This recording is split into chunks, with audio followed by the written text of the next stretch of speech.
Saudara-saudara kekasih, sebelum kita akan membaca, mendengar dan merenungkan firman Tuhan dalam ibadah KKRT pada malam hari ini, kita akan menghadap Tuhan dalam doa. Mari kita berdoa. Ya Tuhan Allah, pujian dan syukur kami naikkan kepadamu. Oleh karena cinta kasih dan penyertaan-Mu kami boleh ada sampai saat ini dalam kasih dan penyertaan-Mu. Dari rumah kami masing-masing, kami dipersatukan dalam pujian dan sembah memuliakan Engkau. Dan kami merindukan firman hadir di tengah kehidupan kami. Karena lewat firman kami diajar, lewat firman kami dididik, lewat firman kami diberikan pengertian dan kemampuan. Tetapi juga lewat firman kami diberikan sukacita dan pengharapan hidup yang baru. Karena itu kami sangat memerlukannya. Dan saatnya kami hendak membaca, mendengar untuk merenungkan firman-Mu. Biarlah curahan Roh Kudus-Mu menjadi bagian kami semua. Baik hamba-Mu tetapi jemaat-Mu yang bersama-sama dalam persekutuan ini. Biarlah benar-benar kami dibimbing oleh Roh Kudus. Di dalam nama Tuhan Yesus Kristus kami berdoa. Amin.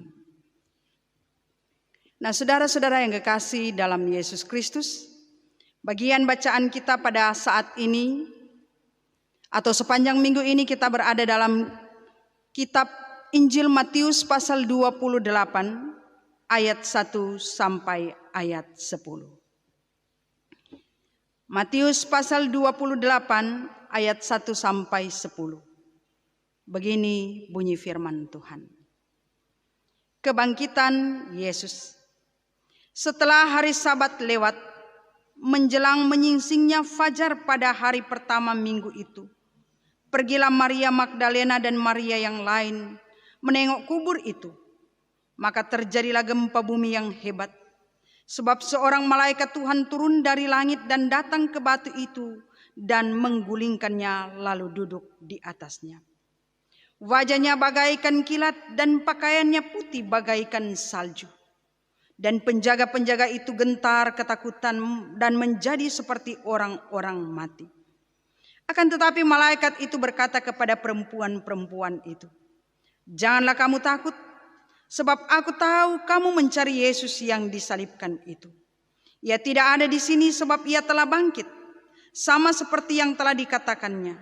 Mari, lihatlah tempat ia berbaring, dan segeralah pergi dan katakanlah kepada murid-muridnya bahwa ia telah bangkit dari antara orang mati. Ia mendahului kamu ke Galilea, di sana kamu akan melihat dia. Sesungguhnya aku telah mengatakannya kepadamu." Mereka segera pergi dari kubur itu dengan takut dan dengan sukacita yang besar, dan berlari cepat-cepat memberitahukannya kepada murid-murid Yesus.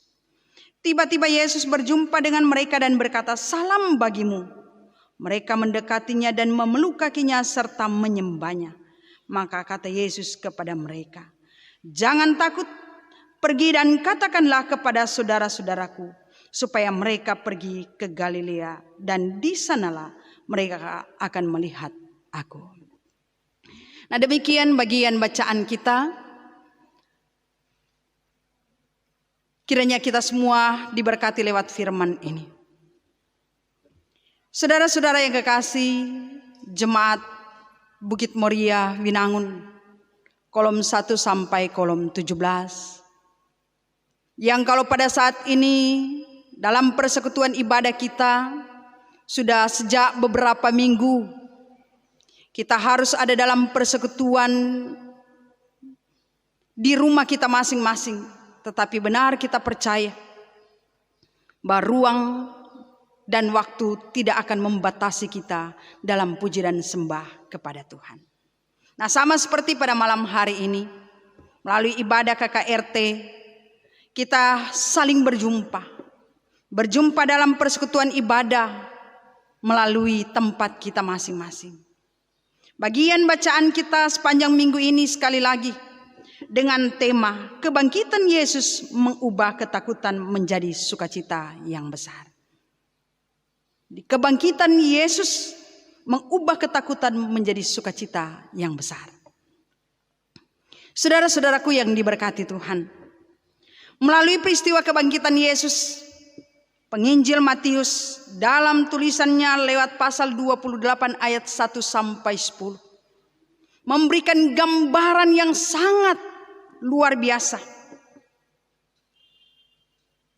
Lewat peristiwa kebangkitan ini,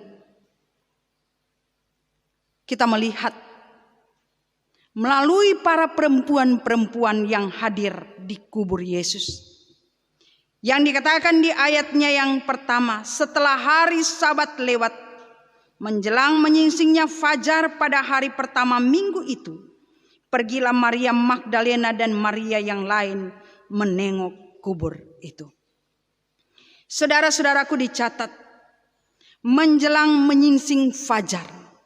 Menjelang menyingsing fajar artinya di situ menandakan atau mengisyaratkan bahwa pagi-pagi benar.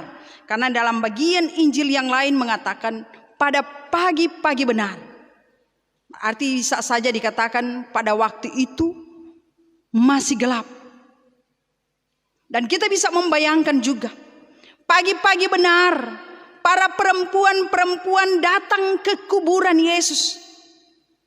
Kuburan Yesus bukan ada di pinggiran satu kampung, tetapi dia jauh dari luar kota. Berarti bisa kita bayangkan juga bahwa suasana pada waktu itu namanya juga perempuan. Pasti sebagian besar namanya perempuan, kegelapan sangat ditakuti. Tetapi melalui peristiwa ini dicatat benar bahwa Maria Magdalena bahkan Maria yang lain menjelang menyingsing fajar pada hari masih gelap, mereka telah ada di kuburan Yesus. Sekalipun kalau kita mau melihat ke belakang dalam pasal 27 ayat 61, pasal 27 ayat 61 di sana dikatakan begini, tetapi Maria Magdalena dan Maria yang lain tinggal di situ, duduk di depan kubur itu. Jadi orang terakhir yang ada di kubur Yesus adalah Maria Magdalena dan Maria yang lain. Orang terakhir, itu ayat 61 pasal 27 katakan, tetapi Maria Magdalena dan Maria yang lain tinggal di situ, duduk di depan kubur itu. Tetapi ternyata juga orang-orang yang pertama yang hadir di kubur Yesus adalah Maria Magdalena dan Maria yang lain yang datang menengok kubur Yesus. Sekalipun kehadiran mereka pada waktu itu di kubur Yesus adalah mereka bukan membayangkan atau belum membayangkan bahwa kehadiran mereka di situ adalah untuk melihat kebangkitan Yesus, tidak. Tetapi kehadiran mereka di kubur Yesus pada waktu pagi-pagi benar di hari Minggu itu adalah apa? Untuk datang merempah-rempahi tubuh Yesus. Karena itu adalah tradisi Yahudi bahwa siapa yang meninggal atau siapa yang mati harus dirempah-rempahi. Dan tubuh Yesus belum sempat dirempah-rempahi pada hari Jumat, karena pada waktu itu mereka hendak mempersiapkan diri untuk merayakan Sabat. Jadi tidak sempat dirempah-rempahi. Dan karena itu Maria dan Maria yang lain, Maria Magdalena dan Maria yang lain pergi ke kubur Yesus dalam rangka untuk merempah-rempahi tubuh Yesus. Tapi apa yang mereka saksikan? Apa yang mereka alami di sana? Ayat 2 berkata, maka terjadilah gempa bumi yang hebat sebab seorang malaikat Tuhan turun dari langit dan datang menggulingkan batu dan duduk di atasnya. Saudara-saudara, Maria Magdalena dan Maria yang lain tidak membayangkan bahwa kehadiran di kubur Yesus akan melihat malaikat yang turun. Sehingga ketika mereka melihat dan menyaksikan kehadiran malaikat, maka pada waktu itu ada rasa cemas, ada rasa takut dan gentar. Dan bukan hanya Maria dan Magdalena dan Maria yang lain yang merasakan takut dan gentar menyaksikan kehadiran malaikat dan menyaksikan dan melihat ketika ada gempa yang terjadi. Tetapi juga ayat 4 berkata, dan penjaga-penjaga itu gentar ketakutan dan menjadi seperti orang mati. Jadi ternyata di lokasi di kuburan Yesus, selain Maria Magdalena dan Maria-Maria yang lain, juga ada para penjaga kubur, yaitu penjaga-penjaga atau prajurit-prajurit. Tapi lewat peristiwa kehadiran malaikat yang turun dari langit, ketika mereka menggulingkan batu yang menutup gua tempat dikuburnya Yesus, sekali lagi dicatat dalam bagian Alkitab ini. Ayat 2, maka terjadilah gempa bumi yang hebat, sebab seorang malaikat Tuhan turun dari langit dan datang ke batu itu dan menggulingkan lalu duduk di atasnya. Wajahnya bagaikan kilat dan pakaiannya putih bagaikan salju. Kehadiran malaikat ini membuat rasa ketakutan. Rasa takut menyaksikan kehadiran malaikat. Rasa takut dengan situasi ketika ada gempa yang sangat hebat. Tetapi dari dua reaksi ini, baik dari para penjaga kubur Yesus dan Maria Magdalena dan Maria-Maria yang lain, kita melihat ada dua rasa takut dan cemas yang terjadi. Pertama, penjaga-penjaga kubur merasa takut dan diam. Reaksi dari ketakutan dari penjaga-penjaga ini dikatakan dengan jelas bahwa mereka takut dan menjadi seperti orang mati. Itu dicatat dalam ayat 4. Tetapi Maria Magdalena dan Maria yang lain, rasa takut dan rasa cemas yang mereka rasakan dengan situasi dan keadaan yang berbeda. Para perempuan-perempuan takut dan gentar, tetapi mereka bangkit. Ayat 8 berkata begini, mereka segera pergi dari kubur itu dengan takut dan dengan sukacita yang besar dan berlari cepat-cepat memberitahukannya kepada murid-murid Yesus. Saudara-saudaraku yang kekasih, dalam kehidupan kita, saya dan saudara, siapapun kita, sekali lagi seperti awal khotbah tadi dikatakan, bahwa manusiawi sekali kalau ada rasa takut dan gentar. Wajar kalau kita ada rasa takut dan gentar. Tetapi reaksi dari rasa takut ini karena apa? Karena takut dalam penyembahan kita kepada Tuhan bukan takut dengan acu tak acu. Dengan rasa takut berarti orang akan menjauh dari Tuhan. Tetapi rasa takut kita kepada Tuhan yaitu dengan cara mau mendekatkan diri kepada Dia, mencari Dia, datang kepada Dia. Sama seperti yang dilakukan oleh para perempuan-perempuan yang ada di kubur Yesus. Kalau orang bisa membayangkan, padahal orang ini perempuan takut mau pergi di kubur pasti. Takut dengan kegelapan, takut dengan situasi dan keadaan, jangan-jangan mereka harus berhadapan dengan para prajurit. Tetapi rasa takut semuanya itu dihilangkan oleh karena apa?